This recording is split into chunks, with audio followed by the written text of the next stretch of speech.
Good morning everyone. कैसे हैं आप सभी। आज 3 अक्टूबर है, तब हम अपनी करंट अफेयर्स की क्लास स्टार्ट करते हैं।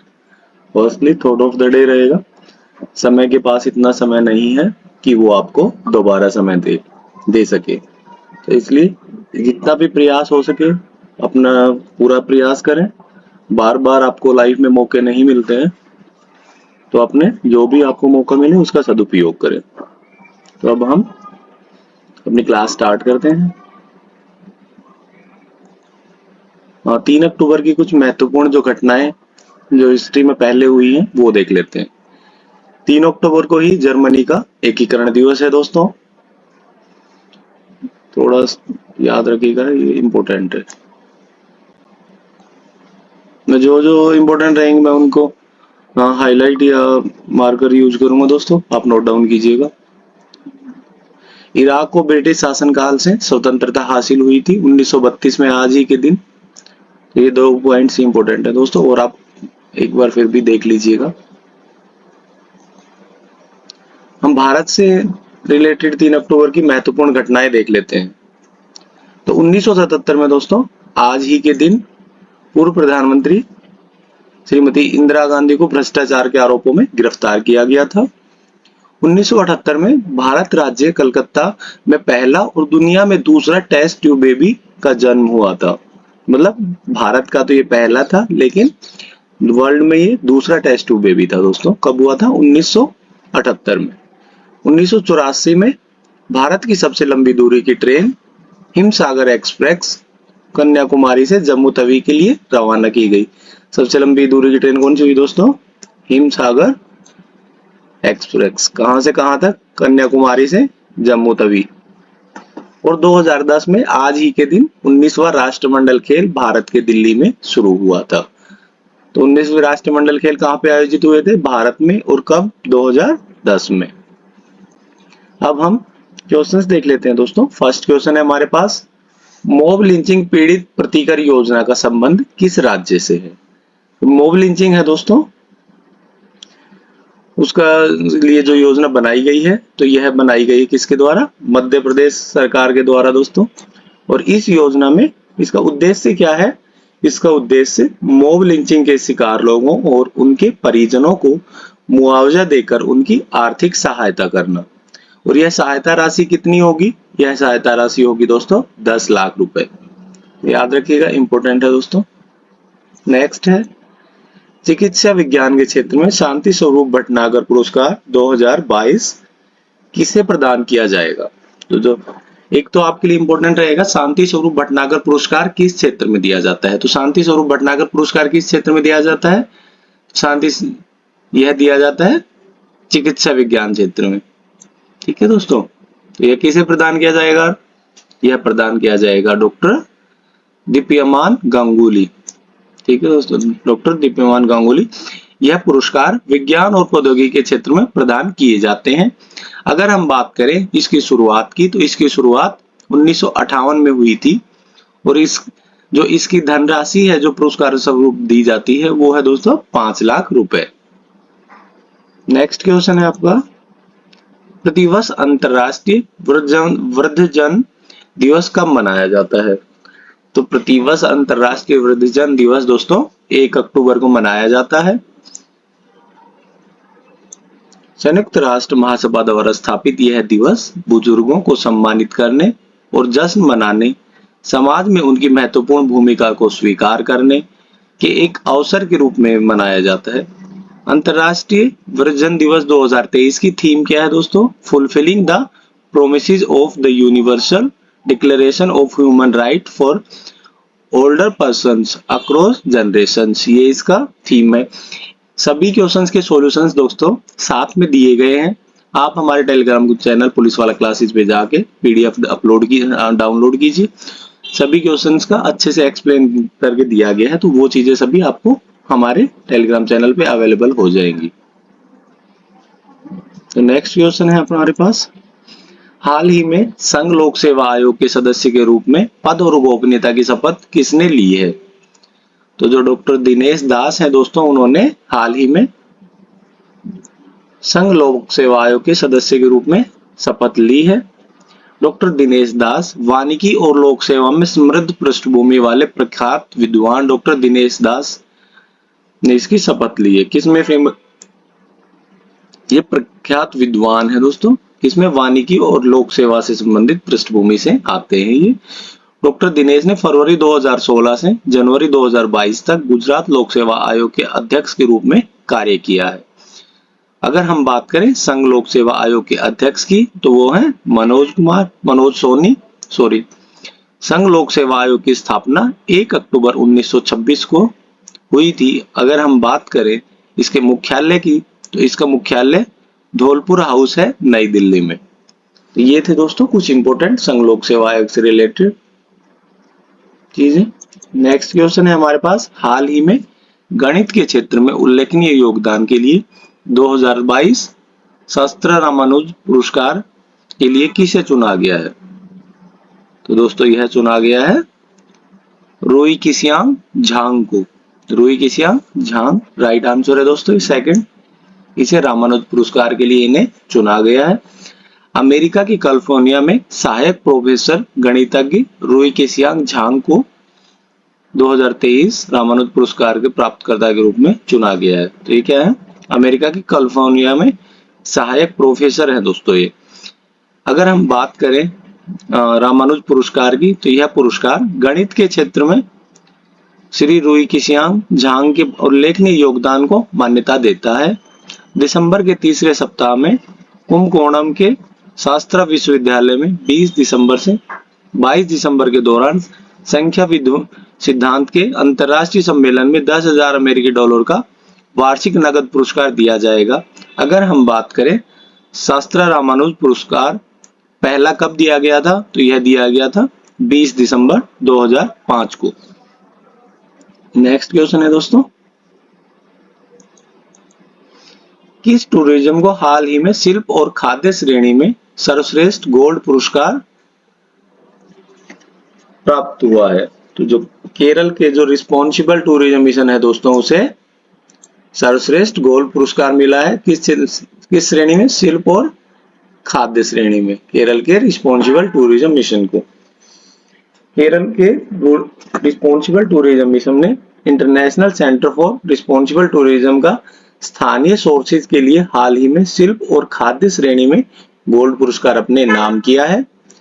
इडुक्की जिले के कंथुलुरु गांव को सर्वश्रेष्ठ ग्रामीण पर्यटन परियोजनाओं के लिए पुरस्कृत किया गया है। अगर हम बात करें केरल के मुख्यमंत्री की, तो केरल के मुख्यमंत्री हैं पिनराई विजयन। अगर हम बात करें केरल के पर्यटन मंत्री की, तो केरल के पर्यटन मंत्री पीए मोहम्मद रियास हैं। नेक्स्ट क्वेश्चन है हमारा, हाल ही में 45 दिवसीय स्टॉक गैप फंडिंग विधेयक पर हस्ताक्षर किए हैं। किन्होंने हस्ताक्षर किए हैं दोस्तों? यह हस्ताक्षर किए हैं अमेरिकी राष्ट्रपति जो बाइडेन ने। इसका उद्देश्य क्या है? अगर हम बात करें 45 दिवसीय स्टॉक गैप फंडिंग के विधेयक का उद्देश्य क्या है, तो इसका उद्देश्य शटडाउन को रोकने के लिए प्रतिनिधि सभा में यह बिल पारित हुआ है। यह कितनी अवधि के लिए? यह 45 दिन के लिए पास हुआ है।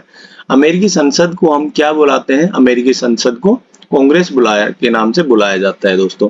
और वहां के राष्ट्रपति कौन है? वहां के राष्ट्रपति फिलहाल जो बाइडेन है। हाल ही में मालदीव में किसने राष्ट्रपति पद के चुनाव में जीत दर्ज की है? तो हाल ही में दोस्तों मोहम्मद मुइज्जू, इन्होंने राष्ट्रपति पद के चुनाव में जीत हासिल की है। मालदीव में प्रोग्रेसिव पार्टी ऑफ मालदीव और पीपुल्स नेशनल कांग्रेस गठबंधन के उम्मीदवार मोहम्मद मुइज्जू ने हाल ही में राष्ट्रपति चुनाव में जीत दर्ज की।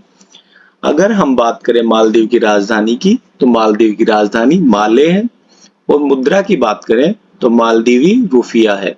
वहां की मुद्रा क्या है? मालदीवी रुपया वहां की मुद्रा है दोस्तों। नेक्स्ट क्वेश्चन है हमारे पास, 2 अक्टूबर 2023 को किनकी जयंती मनाई जाती है?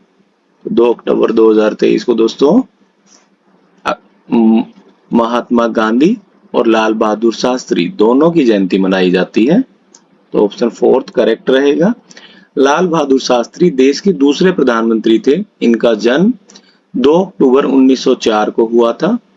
महात्मा गांधी जी का पूरा नाम अगर पूछे कोई तो मोहनदास करमचंद गांधी था। वे भारत एवं भारतीय स्वतंत्रता आंदोलन के एक प्रमुख राजनीतिक आध्यात्मिक नेता थे। इनका जन्म 2 अक्टूबर 1869 को हुआ था।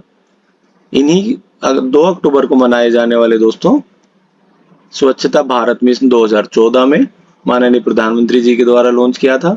इसकी थीम अगर हम बात करें 2023 के स्वच्छ भारत मिशन की थीम तो उसकी थीम है कचरा मुक्त भारत।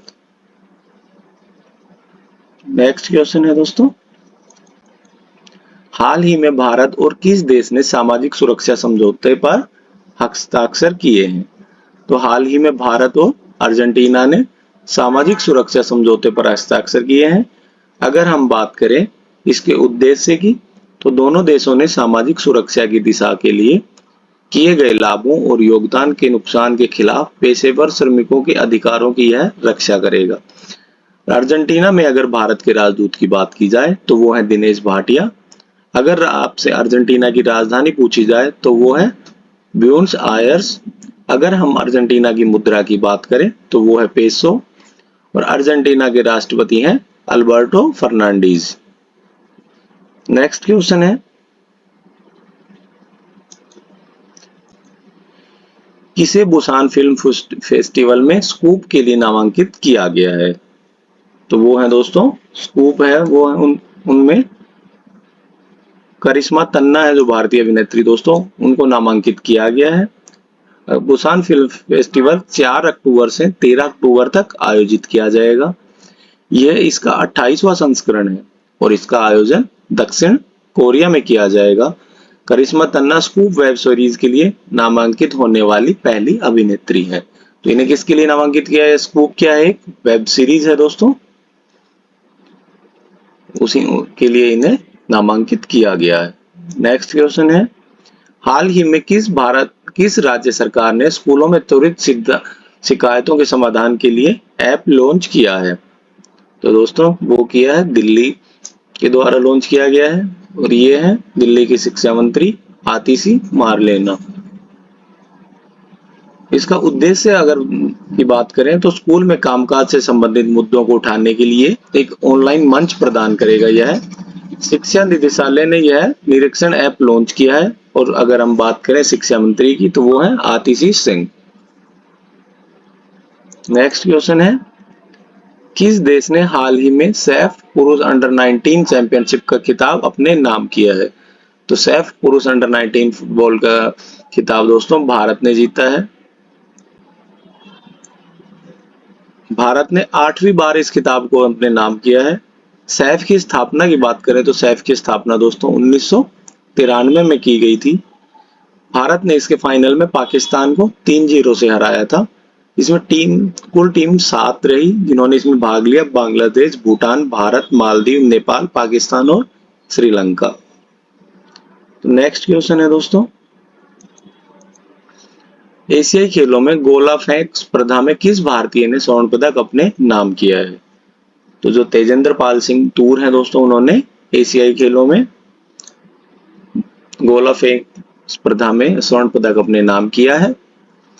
एशियाई खेलों का आयोजन चाइना में किया जा रहा है और अगर पूछा जाए आपसे कब से कब तक, तो इनका आयोजन 23 सितंबर से 8 अक्टूबर के मध्य किया जाएगा। फिलहाल भारत की रैंकिंग इसमें पदकों की श्रेणी में भारत चौथे स्थान पर है। भारत 13 स्वर्ण पदक अपने नाम कर चुका है। हाल ही में 19वीं एशियाई खेलों में पुरुषों की 3000 मीटर स्टीपल चेज दौड़ स्पर्धा में किस भारतीय ने स्वर्ण पदक अपने नाम किया है? तो जो अविनाश साबले हैं दोस्तों, उन्होंने 3000 मीटर स्टीपल चेज दौड़ स्पर्धा में स्वर्ण पदक इन्होंने अपने नाम किया है। चीन में 19वीं एशियाई खेलों में हाल ही में भारतीय एथलीट अविनाश साबले ने पुरुषों की 3000 मीटर में रिकॉर्ड समय के साथ स्वर्ण पदक अपने नाम किया है। ये थे दोस्तों करंट अफेयर्स के इंपॉर्टेंट क्वेश्चंस। अब शिक्षा एक ऐसा वृक्ष है जो दिल में उगता है, दिमाग में पलता है और जुबान से फल देता है। शिक्षा एक महत्वपूर्ण अस्त्र शस्त्र आप जो भी समझिए, शिक्षा आपकी लाइफ को एक चेंज, एक सही दिशा देती है। तो ये थे आज के करंट अफेयर्स के इम्पोर्टेंट क्वेश्चंस। आई होप कि आपके लिए आने वाले एग्जाम्स में काफी हेल्पफुल रहेंगे। Thank you very much.